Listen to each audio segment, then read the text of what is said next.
This is Tom Anderson, a New Jerseyan stuck in Allen, Texas, introducing Vince Shuta's vlog. If you don't watch this next vlog, Darth Vader will come down from the planet Vulcan and melt your brain. Watch it.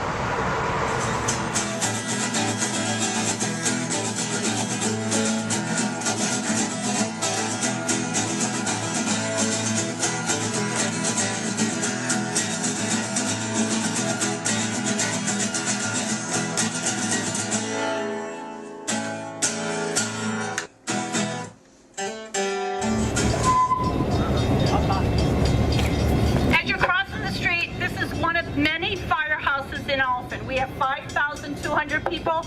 We have 5 fire companies. And this is the oldest one in Olyphant, and it was built in 1890. I don't need that. I can yell there. Okay. Welcome everybody. This is Excursion Hose Company. This is the 3rd oldest company in Lackawanna County. It's still the oldest fire company still operating on the original building. We were organized in 1890, May 4th. If you have a chance to look inside, we still have the pulleys where the horses used to stay, and in the back is where the trough, where the horses used to the drink. We like to drink it this time. Yeah. And when, back in the day when the alarm had sounded, the radio would sound, the horses knew enough to come to the back, in front of our horse-drawn apparatus, and out the door and went. Over the years, as the fire trucks got bigger, we had to make a lot of arrangements to get bigger fire trucks in the building. In 1890, we started with 2 horses. Right now, we have 450 horses underneath the cab. Okay, we're moving right along. Just gather in real quick. Off the street.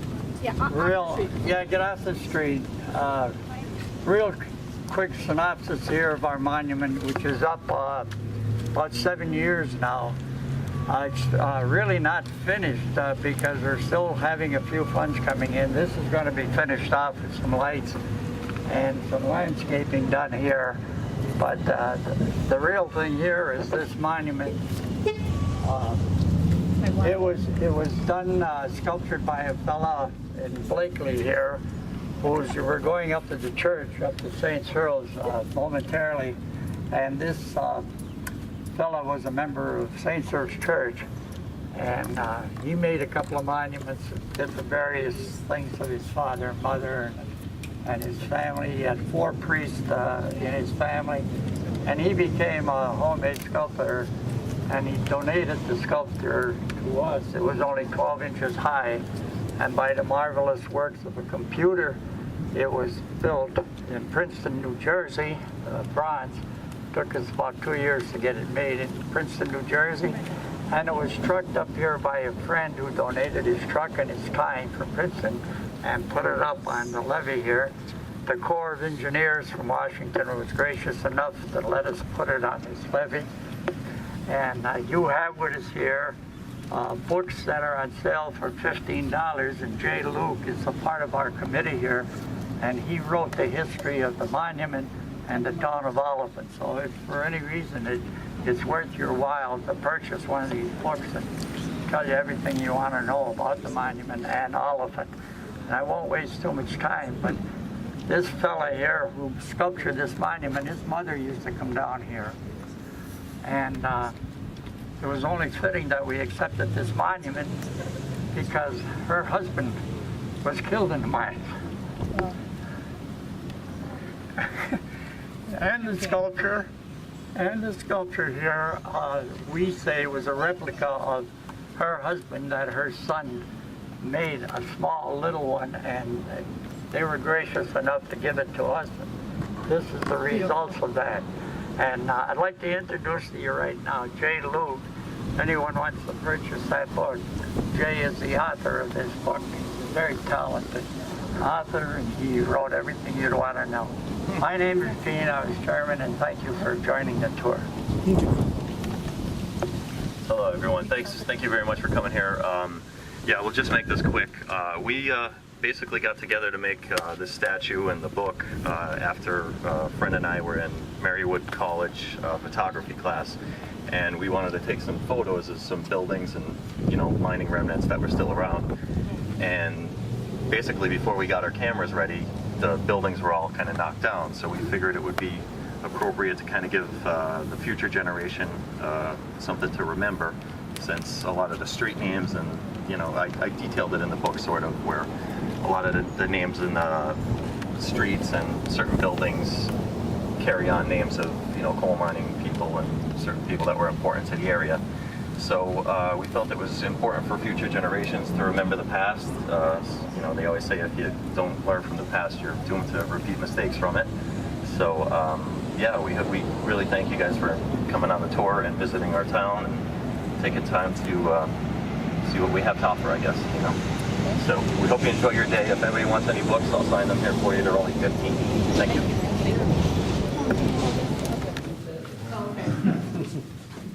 This is an Eastern Rite Catholic Church. Just a quick synopsis of what this church is all about. Like I said, it is Catholic, but the Eastern immigrants, they'll hook up with the monument for the miners. They built this church. The Eastern Catholic folks worked the mines all day and came here and built a church. We call that a screen. It's a religious screen in our language. It's an iconostas. What does it mean? You can walk up It closer. means that that's the life of Jesus in picture. Because most of the immigrants that came here that worked in the mines, they didn't know how to read or write. And the priests, who are pastors sneaking down the side over there, Father Nestor, the priests in those days had to try to explain to the people the history of the Bible and the New Testament. And how could they do that with people not knowing how to read and write? So they constructed in Europe this screen, this picture screen. And if you look at it real close, you could see the resurrection, you could see Christ's burial, you see pictures of the Last Supper. On the top is our Lord Jesus, the King, the Sacred Heart, the perpetual Mary on the left there. And it just tells everything you want to know about Christ's life. And that's the story of that screen. Does anybody have any questions? Because we got to move real fast here. If you want to get something to eat, catch the train. So. Also, for any of you that are really history buffs, we have a DVD from our 125th anniversary. Dorothy's has them available at the front for $5. It really is an interesting piece. Of course, Mr. Turkle and I'm on it, so and Father Nestor's on it, talks.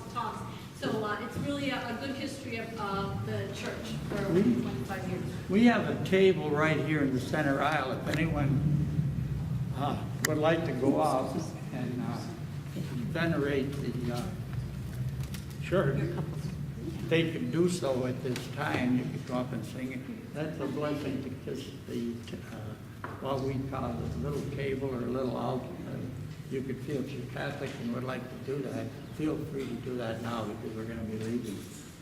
But if you have any questions, ask me. I'm trying to help you out. Anything I don't know, Father, I'm sure knows. All these pictures have different meanings, and it'd take too long, all the glass pictures and that. But the two largest ones that we have here, I just would like to bring it to your attention. The one on the left over there with the crucifix, with the cross of Jesus. Underneath it says that all may be one. What that means is we'd like to, through the history, someday have the Eastern Church coordinate and be with the Latin Rite Church, and all would be one. And over on the right is Christ giving Peter the key, and he said, upon this rock, Peter,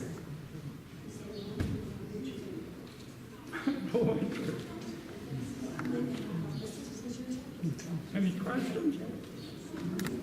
Is that in Ukrainian or Russian? It's in the Slavonic. It's in Slavonic, Ukrainian, and the writing beneath is in English. Oh, no, don't my church. Yeah.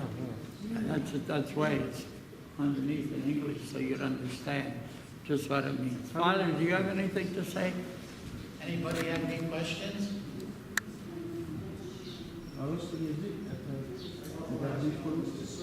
Hi, Father. Well, we Oh, let you speak Russian too. visited this, we renovated the church last year for Yeah, talk to him.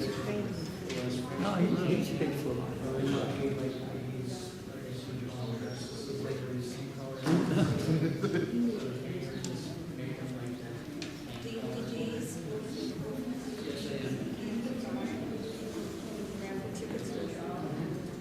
So my name is Mike Galinsky. I'm the owner of the funeral home. I also own the fire truck. And we went and found it and restored it. It's a 1927 American LaFrance. They restored it. It replaced the horses that pulled the fire wagon in 1927. Wow. And she'll pump 1,000 gallons a minute. She'll go 50 to 60 miles an hour. And she does They'll go everything. that fast. Oh yeah. And she did everything now that she did in 27. Amazing. And just as a interesting fact, this is 24 karat gold leaf. No kidding. That's Wow. why it shines the way it shines. It's, that is really cool. Wow. So who undertook the effort of restoring it? Pardon? Who undertook the effort of restoring it? I did. Oh, wow. I went and found it and restored it because my grandfather was a founding member of that fire company in 1898. He built the store. Amazing. And he was in the livery business, so his horses pulled the fire trucks. Right. And then this replaced the horses in 27. So my grandfather fought fires on this truck. My dad drove it and fought fires. Wow. I rode on it as a kid. It is absolutely gorgeous. Let me come around this way just to get a couple. Listen, look at the pressure. That's very correct pressure valves. American. You didn't miss a detail on this. This is like you pulled it right out of time. Yeah, it is. And just as I said, I told you about the gold pick, but there was no chrome, so all the silver is nickel. No kidding. There's no chrome. And it's made out of nickel steel like the battleships, and that's why it's lasted so long. Wow. Yeah, That's impressive. State of the art in 27. And it looks incredible now. Thank you so much for your truck and for your time. Well, who do we have here today, guys? Okay, my name is Jerry Tully. I am probably the oldest active fireman in this borough of Olyphant. I'm 64 years old. We got Rich Wagner. We got Fred Hartman. Fred is our first assistant chief in the borough. We have Councilman Mike Abda, Councilman Bob Hudak. We'd just like to tell the people, Olyphant has 5 fire engines. We have a rescue unit, which is a rescue pumper. We have the squad here, which is also used and is available for rescue work. Our oldest truck in town is probably 4 years old, which is remarkable. Upon everybody leaving here, we had over $2.25 million worth of equipment in the parking lot for the visitors of Olyphant to see. We also have not just, I believe, probably the best equipment in any town. We also have maintenance vehicles. Both of those trucks over there are both Peterbilts, so they're very, very high quality, top-end trucks. And one is what we use in olden days. Guys would be shoveling rock salt out of the back of a pickup truck. Now we have spreaders, we have other trucks, other units like that to make sure our streets are safe and passable for our community and our residents. Next to that is our borough refuse truck. That is 1 year old at a cost of around $140,000. Our DPW guys are great drivers, great workers, and just like the people in this town have great work ethics. All the firemen in Olyphant are volunteers, and anytime that pager goes off, and if it went off right now as we're talking to you, you gotta wait because we have a job to do. We probably have between all 5 companies somewhere around 140 to 160 active members. So the other night at a fire on Thursday evening, we had a house fire, and it came in confirmed structure fire with entrapment. We had a minimum of 100 firefighters from Olyphant, and that was within the first 3 minutes. So, I mean, our turnout time is remarkable, and the dedication that all these firemen have in this town is truly commendable. We have an police assault vehicle over there. It's a Chevy Tahoe, and that's 2 years old. Next to that is a 1-year-old Ford, which is our normal police car. We have 2 of them just like that. We truly try to make sure our police have quality equipment and equipment that can be used for any purpose or any job that they're called to respond to. Over here we have our ambulance, fully set up for all EMS services. They're gone. But we also have brush trucks that we do utilize for multiple functions. Not only do we put out forest fires, we use them in floods.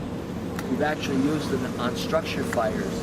Last Thursday evening, or last Friday evening, a week ago Friday, I'm sorry, up in Scranton Cooperage in Jesso, I hauled water with our brush tanker because we do have the capability of carrying 2,500 gallons of water at one time. Our little smaller truck carries 1,200 gallons. And we really have dedicated people, not only from our department, but from other departments that work with us whenever brush fires are actually needed, or brush equipment is actually needed. Once again, I'm very proud to say that I am a volunteer fireman in Olyphant. And these guys, my hats come off to these guys all the time, because as you see us standing here now, you hear that pager go off, we stand together again. But thank you very much. Well, thank you very much for all of your efforts. And I know you've been in my house, and you know, thankfully that wasn't anything more than something left on the stove. But it was. I'd rather come and be safe than sorry. Just as every guy here feels the same way. You know, when the house is full of smoke, it's good to know you guys have got our backs. It's amazing. They're quick. Oh, it was like lightning. All these guys will leave work. You know, I mean, that's the way we were brought up, and that's the way we will carry on. Well, thank you so much, and God bless you. Thank you very much. And that should be reminded that for me, it isn't over. Never mind, I'll find someone like you. I wish nothing but the best for you too. Don't forget me. I bet I remember you said sometimes it lasts enough, sometimes it hurts instead.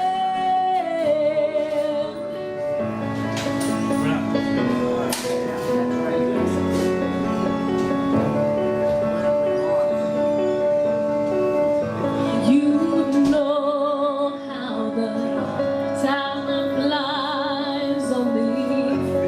Yesterday was the time of our lives. We were born and raised in a summer haze, bound to be surprised of our glory days.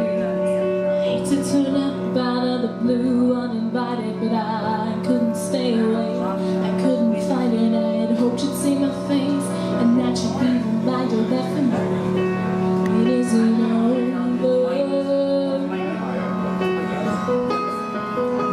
Never mind, I'll find someone like you.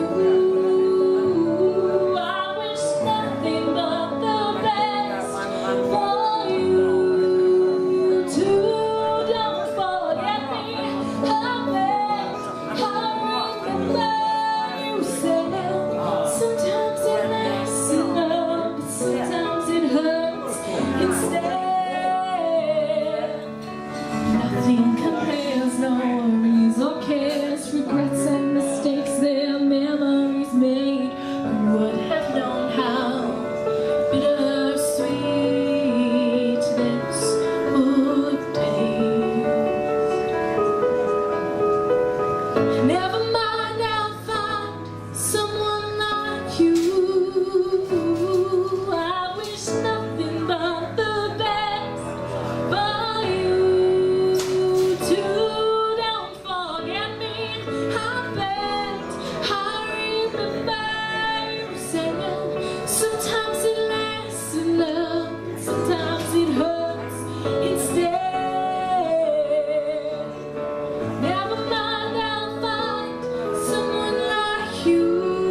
So Bob, this is your church, isn't it? Want to say a few words? Do you want me to hit the lights? Do you want me to hit the lights? No, it's cool. It's cool. Okay. We're fine. Well, they're gonna have mass at 4 o'clock here, so we'll be filling up at 3:30 and that. But it was just St. Patrick's Church, okay, back in 1931, I believe it was put in. The older church was next door. Then on that parking lot, there was a big 3-story convent, and then the school is across the street, St. Patrick's and that. Okay, from that we had a grade school and a high school, and from that standpoint. So every morning when we go to school, we used to come here, go to mass, and then go over to march up the street to to school and that. So there's a lot of Irish and Italians in the church. I understand this church was built on a model in Rome. I can't confirm that, but that's what I understand. And you see the gigantic dome up there that we have. They've done a lot of renovations on the roof, a new boiler. Right now they're going to be blacktopping the parking lot over there across the street. The rectory back in the 20s had 5 priests. They're down to only 1 right now. From that standpoint, that's why it's so big. And out of the churches in the Catholic Diocese in Olyphant, this was selected as the one to be open. Holy Ghost parish was went by before it was closed, and so was St. Michael's in the Catholic. And you have the Blessed Mother, St. Anne, St. Joseph, St. Patrick. Statues up there in the front. Blessed Sacrament altar on the right side there. We have our candles and our confessional booths over there. Downstairs we have a beautiful recreation room and a place where they have the CDC classes, along with over at Holy Ghost still. Okay, thank you.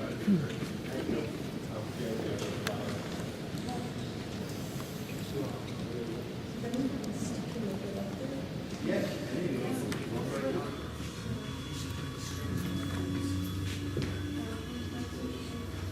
No, I'm just saying because that's. Who do we have here today? I'm Tracy from the 411 studio in Olyphant. And Edward Ebbs from Edward Ebbs Designs. And where do we find Edward Ebbs Design out of? Is that very closely local, or have you come from far a ways? About an hour south from here. An hour south. I was saying somewhere between a far ways and right next door, you'll find Ed. So here, what do we have going on today, guys? We had a walking tour of Olyphant. We had a train come in, and they did a tour of our cute little town. And what about your part of this cute little town? I see a lot of very cute little things here. Yes. Very beautiful, kind of wonderful things. Yes. And tell us what we have. Well, Ed made a whole bunch of dishes and plates and funky bowls and stuff. And then he made some beautiful glass pieces for rolling here. Really is just beautiful, all of it. And tell us about your beautiful stuff. Well, we are a boutique, salon, and day spa. So we have jewelry, we have handbags, we have little fun, whimsical things. We do hair, we do massages, and all kinds of stuff. So tell us now, obviously we can find the 411 studio where the 411 studio always is. But for those of us who have missed a walking tour, Mr. Ebbs, tell us, how do we catch up with Mr. Ebbs? Well, I'm also on my own websites, Edward Ebbs Designs, and I'm also on Facebook. So you can find one in both. Plus I'm having a new store coming up on Facebook also. Very cool. What we'll do is we'll go like this. We'll go, and we'll put the links there so that people can find you. No problem. But thank you so much for your time, for talking with us, and for bringing bringing your talents to Olyphant. Thank you.